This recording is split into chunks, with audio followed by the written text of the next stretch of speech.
Good afternoon, everyone, and welcome to SECO's Q1 2023 Results and Business Update presentation. Before I hand over to your host today, please be advised there will be an opportunity to ask questions at the end of the presentation. In order to do so, please use the raise hand function on your screen, or for those dialing in, it's star 9 on your keypad. I now have pleasure handing over to SECO's CEO, Massimo Mauri. Please go ahead, Massimo. Thank you very much, and hi to all. We are here to discuss together the first quarter result. So we posted a solid performance during the first quarter of this year with a stronger revenue growth, all organic, which was in the range of 28%. I think we grew a lot in all the countries where we are acting, with a very good contribution from the CLEA business that grew more than proportionally of our revenue, and a bigger contribution also of the recurring revenue about CLEA, which came above 30% of the total. I think, also the profitability increased, and we did an improvement in profitability, both on gross profit margin and the EBITDA margin. The gross profit margin was 47.5% from 47% same quarter of the last year. And the last quarter of the 2022, the adjusted EBITDA was in the range of 12 million, 22% of the sales, 40% above the Q1, and we was at 20% in Q1 of 2022. During the quarter, we did also a strategic agreement with a new shareholder, which is 7 Industries. They basically made an injection of 65 million as a capital increase into our company, which is really good because the leverage our balance sheet, and we are now in a position to look M&A again. And I think we have a good visibility for the 2023 and 2024. We are building our business. We are set to post all-time revenue record in Q2 this year, where we expected to have stronger growth as well as we did in the first quarter, and we will address business and the situation later on. I now hand over to Lorenzo Mazzini, our CFO, that will describe the numbers. Thank you very much. Thank you, Max, and good afternoon to everybody. Here in these slides, you can see the key highlights of Q1 2024, Q1 2023, sorry. For what concern net sales, you can see here that we closed the quarter at 54.6 million, with a really strong organic growth with respect to the same period of 2022. As you can see here, the growth has been backed by a solid growth in both our business, so in edge computing, but more important, as Max already said, in the software part that grew really more than proportionally respect to the edge computing, and as you can see, almost doubled respect to the same quarter of 2022. In terms of profitability, so high-level profitability, gross margin, we recorded an important growth in relative terms of 0.5. These are thanks to two factors mainly. The first factor is the gradual reduction of the shortage situation in terms of components that is causing a little by little a gradual reduction in the cost of our components. And the second factor that is really important for us is for sure the growth of the software business that, as you know, has a higher contribution in terms of gross margin respect to the hardware one. In terms of EBITDA, we closed the quarter at 12 million respect 8.6 of Q1 2022, with a more than proportional growth respect to sales. Actually, you can see that is 40% respect to 28 in terms of sales. This thanks to operating leverage that is start working pretty well in our P&L. Actually, you can see that the impact of OPEX on revenue has been in Q1 23 at 29% respect to 32% in Q1 22. This is one of the most important factor that explained the growth of our EBITDA on relative terms. The other factor is obviously the growth of gross margin in relative terms. Regarding the last line of our P&L, so net income, we recorded also here an important growth, more than proportional respect to sales, and this besides higher D&A and higher financial expenses respect to Q1 of 2022, and this obviously due to the important increase in interest rates that the market recorded in the last year. Thank you, Max, for moving to these slides. In these slides, we represented to you a distribution of our sales by geographic area and by end market. You can see what is really important to highlight in these slides is the growth of all our geographic area with a good diversification, not only on sales in percentage term, but also of the growth. So we are growing pretty well in all our geographic areas with no dependency of the growth by a single geographic area.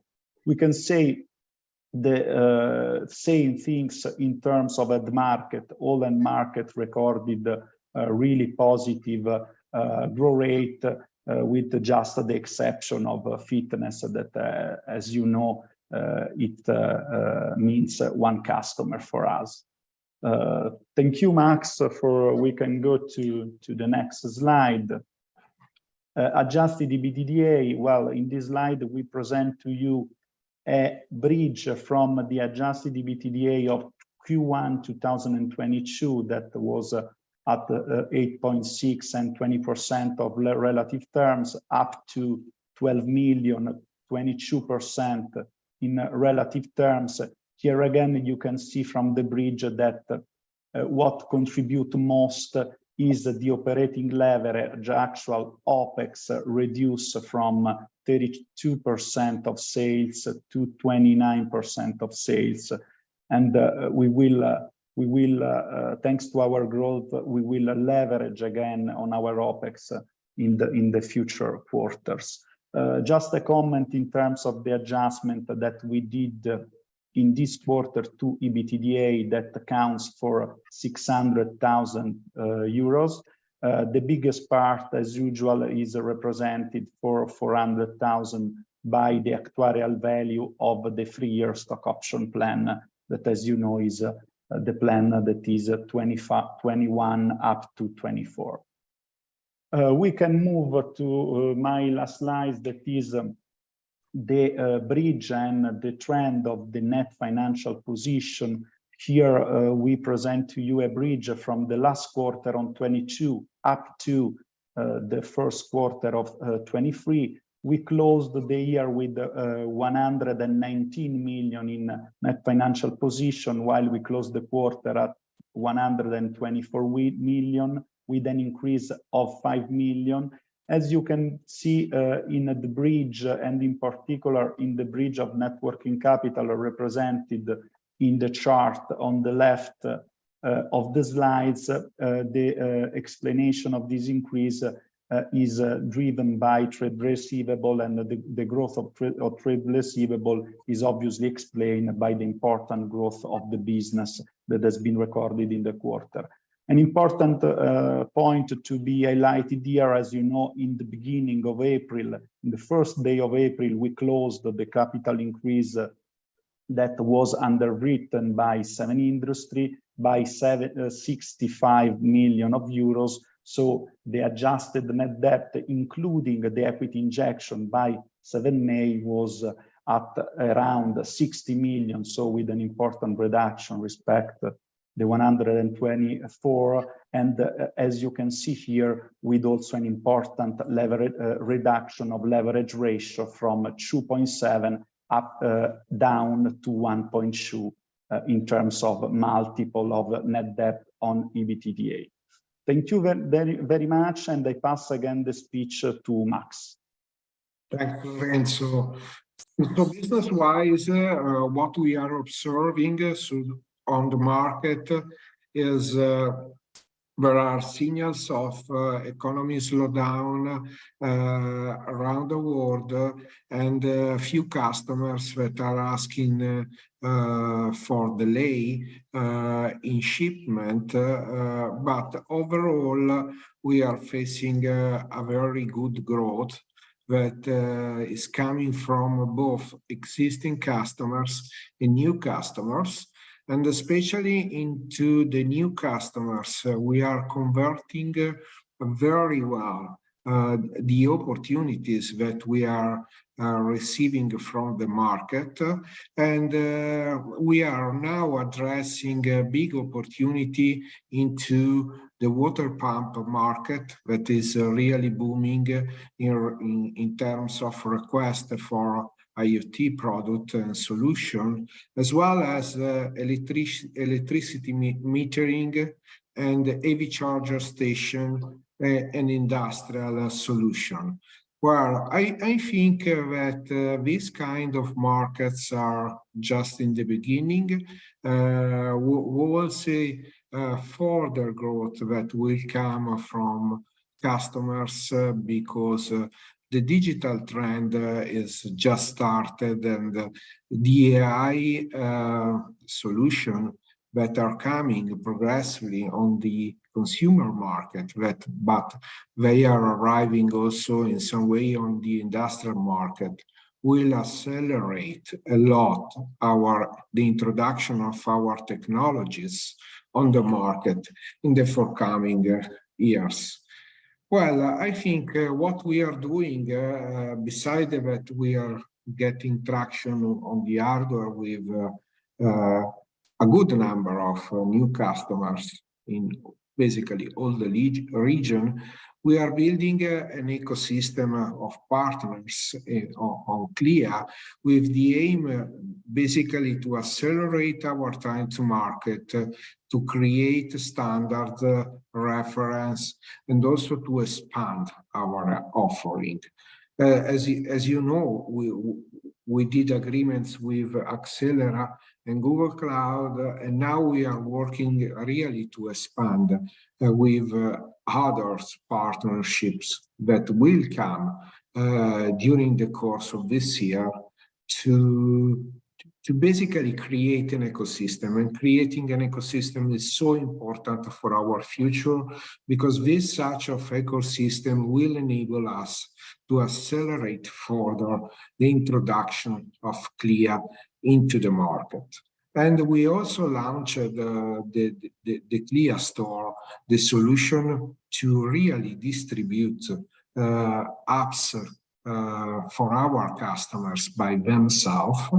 We already collected a couple of customers on this technology. They will be basically live with their solution within the end of this year. So this new revenue stream will start to generate revenue in 2024. A lot of customers are anyway evaluating this such of technology because it's really combining what we are doing and completing what we are doing in the direction to enable customers to sell value-added services by themselves. So we found a lot of interest from our existing customer base, and I think it's important to mention that thanks to the deal that we reached with 7 industries, we are now in a position to come back to M&A where, as always, we are find quality M&A deals, meaning target that are profitable with a good business model in place. We are looking at hardware company, basically based in the US, with local production to be able to accelerate their growth path thanks to the CLEA offering and thanks to a lot of synergies that, given our dimension, we can really put in place as we did in Germany, and really taking fruits from our shareholders and our company as well. Well, I think that is where we are and where we are going. And now I would like to leave the time to people to make questions. So it's a Q&A section, can start. Thank you to the speakers today. We now have an opportunity for questions. As a reminder, if you would like to ask a question, please use the raise hand function on your screen, or for those dialing in, is *9 on your keypad. Once your name is announced, please unmute your line, state your company name before asking your question. Thank you. We will now wait a few seconds. All right, our first question today comes from Mr. Marco Vitale. Please, the floor to you. Thank you. Good afternoon to everybody. It's Marco from Mediobanca. I will start with 3 questions from my side. The first one is on the outlook. If you could provide some additional indication on what you expect over the coming quarters, also looking at the speed, the strong start of the year and the speed of growth that you are experiencing in the first quarter. The second question is on profitability. We noted an improvement in gross profit margins and also on the EBITDA on a year-over-year basis. I was wondering how we should look at these trends over the coming quarters, if the ongoing easing in the supply chain is providing relief on gross profit margin. Do you expect further improvement over the rest of the year? And the third question is about the CLEA. We noted a step up in the rate of recurring revenues from this business. I was wondering if you could provide us a lot more indication on the number of actual device installed, and whether this percentage is expected to further grow into the rest of the year. Thank you. Okay. Well, I think starting from the top line growth, as you probably know, we changed our strategy into communication. We don't want to anticipate too much what will be the future. But what I can say is the second quarter of the year will be stronger, and we are expecting to reach the all-time record in revenue for the company. We are setting for another good quarter, and generally speaking, the 2023 will be, and as I said, from already a couple of quarters, a year with an organic growth stronger, but in our mind it's well above 20% year on year. That's the kind of indication that I can give to you on it. On the margins, yes, we are recovering margin for basically both hardware and the software. On the hardware side, what is happening, we are acquiring better than the 2022. The price of the components, excluding the CPU, are decreasing, and thanks to it, we will have a better margin. You will see it progressively because we have a lot of materials in our inventories that is material that we bought in 2022. Klepsana? Sorry. And so I think you will see progressively an increasing of the margin, the gross profit margin that is coming from hardware. That is true, and you will see it over the entire year, I would say. And also on the CLEA business, the fact that the recurring revenue coming from CLEA is increasing from 15 over 30% already, and it's producing a better margin as well, because that part have a higher margin. So as a consequence, I will expect the gross profit margin trend good during the 2022 and 23. On EBITDA level, we are entering into a space where the size of our revenue are really producing operating leverage that Lorenzo already described, with an incidence on the OPEX that is decreasing progressively on the revenue, which is good to enable the company to perform an increasing trend in EBITDA as well. So basically, those are the trends of that we are observing, and we think we will continue to observe during the course of the year on the profitability side. On the CLEA business, we are getting traction with customers. I don't have exactly the number here with me, but we will follow up via Marco Parisi later on exactly the numbers of devices connected right now. But just to give you a sense, we are progressively convincing customer one by one in adopting CLEA.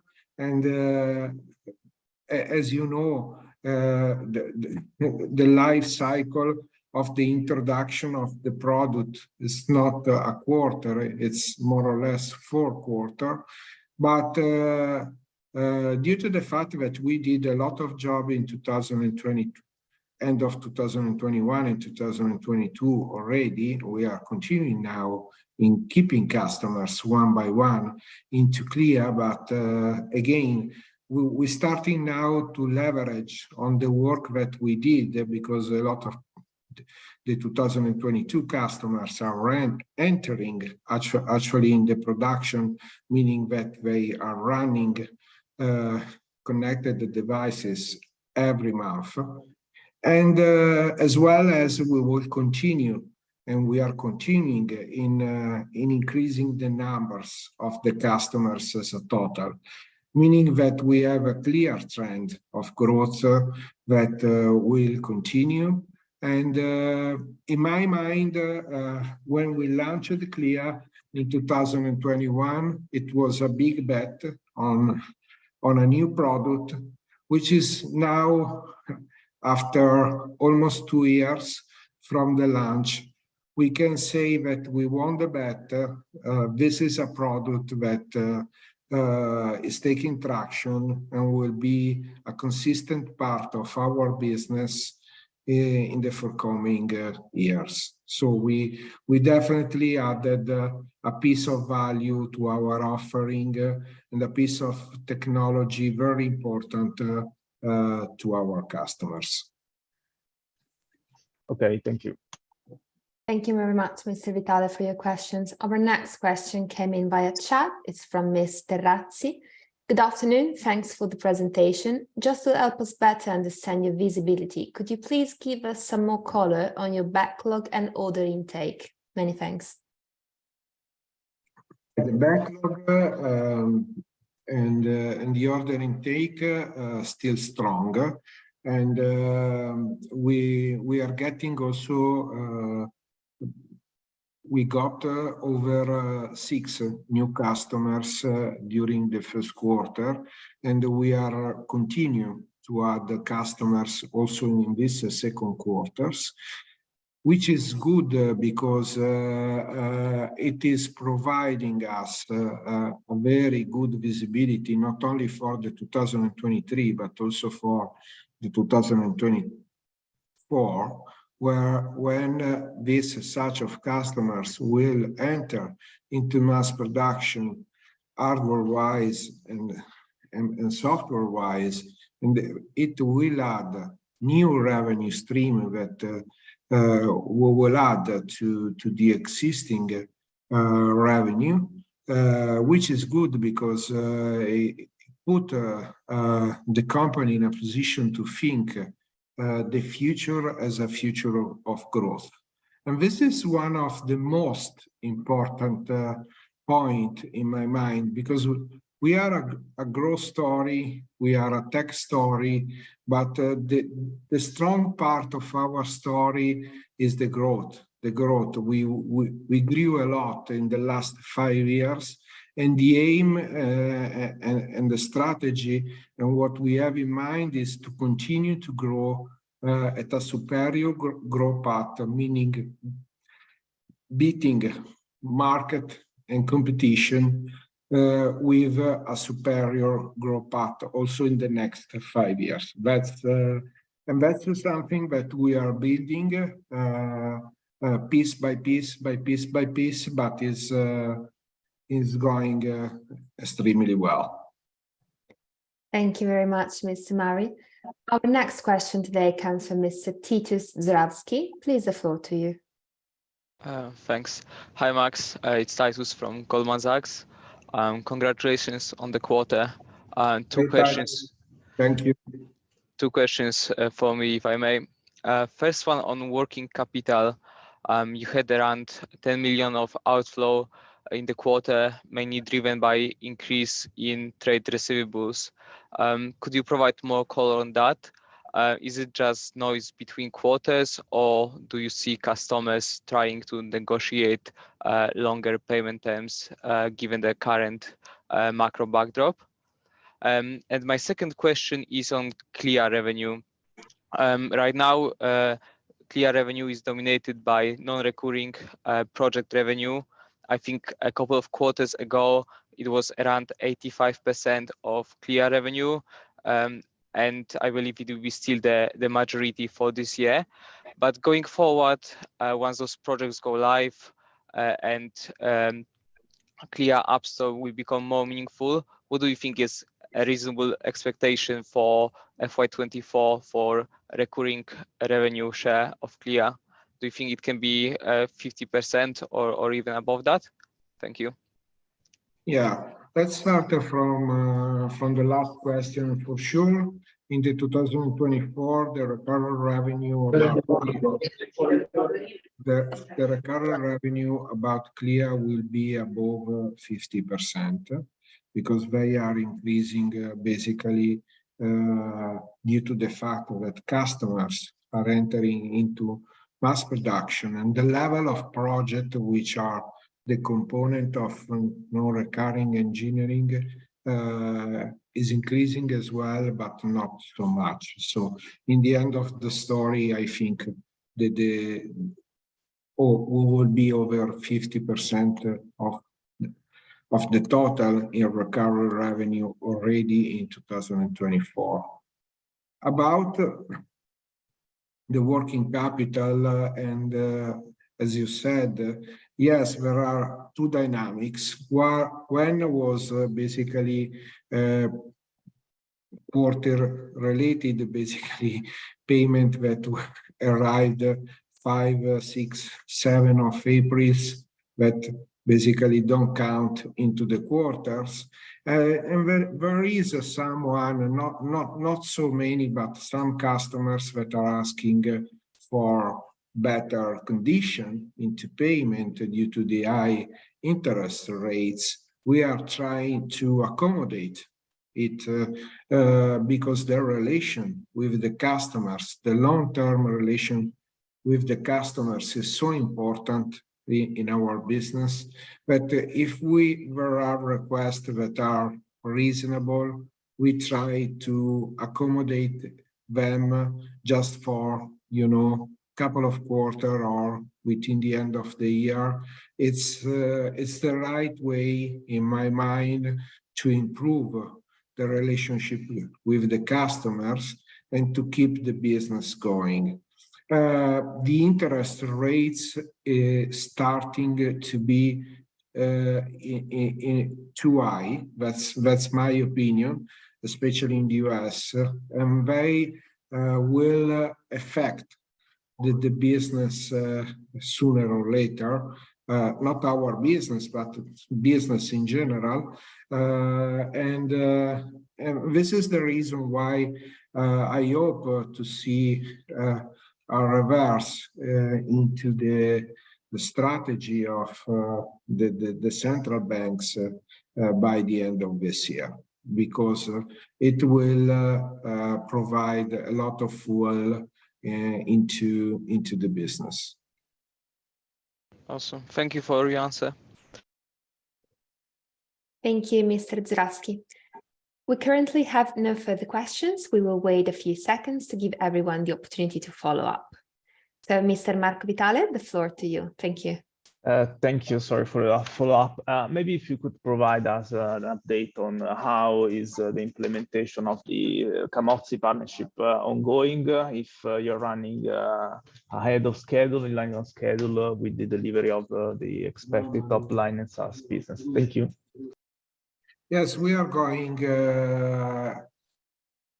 in line with the schedule, slightly better. We got couple of very important customers in the first quarter on the industrial side, thanks to the Camozzi contribution. We will see revenue starting from these customers in the end of the 2023 5 years contracts on CLEA. So we will see them for a very long time making business on CLEA thanks to the Camozzi contribution. And I would expect to see another big important achievement during this quarter because we are working now to finalize an agreement with a very important customers and Camozzi as well into CLEA, and we'll see, but could happen by the end of this quarter. And I think so we are in line / a bit better. Thank you. Thank you very much, Mr. Vitale, for your follow-up question. We will now wait a few seconds to see if any other participants would like to raise their hands.